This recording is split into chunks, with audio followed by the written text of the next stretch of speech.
Letzte geweckt mich am Nacht nicht bewusst. Los mich, lass gelöst sie von allem außer dir. Fessel mich mit der Leid für deine Schönheit.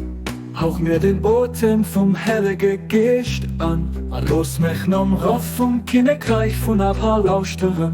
Schenk mir himmlisch Kraft, fängt Luft vom Geist. An der Bannensechster Kummer von meinem Herz und mach mich lass von all Fesseln, aber frei mich von all Bindung. Für dadurch noch nicht sterben voller anderen.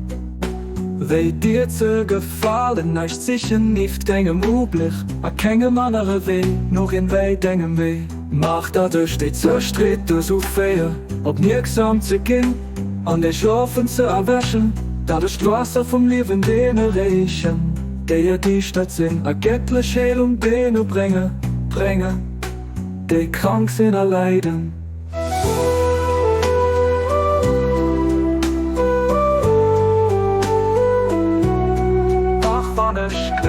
Erniedrigt an Arm sind, so passt du aber mein sicheren Hafen. An mein Innerdach, mein Innerstütz, an dem mir Hölle schickt, den Hölle Versuch, dass je der Richt da.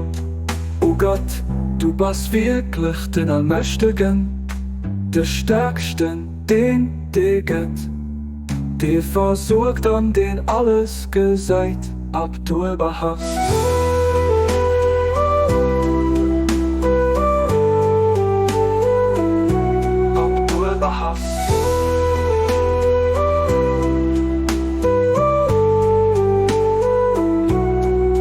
Mach mich los von all Fessel, aber frei mich von all Bindung, für dat ich noch nicht anderen voller anderen. Weh dir zu gefallen, nicht sicher nicht deinem Ublich, a keinem anderen Weh noch in weh deinem Weh.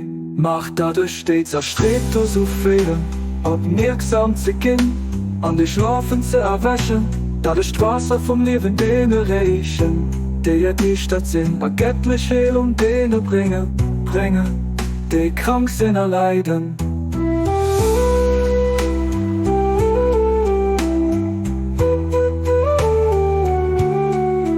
Auch weil ich kling, erniedrigt an Arm sind, so bist du aber mein sicheren Hafen. An mein Innerdach, mein Innerstütze, an dem mir hilft. Schick den Hölleversuch auf, dass je der Reh stand. Oh Gott, du bist wirklich den Allmächtigen, der Stärksten, den gibt, der versucht an den alles gesagt, ob du überhast.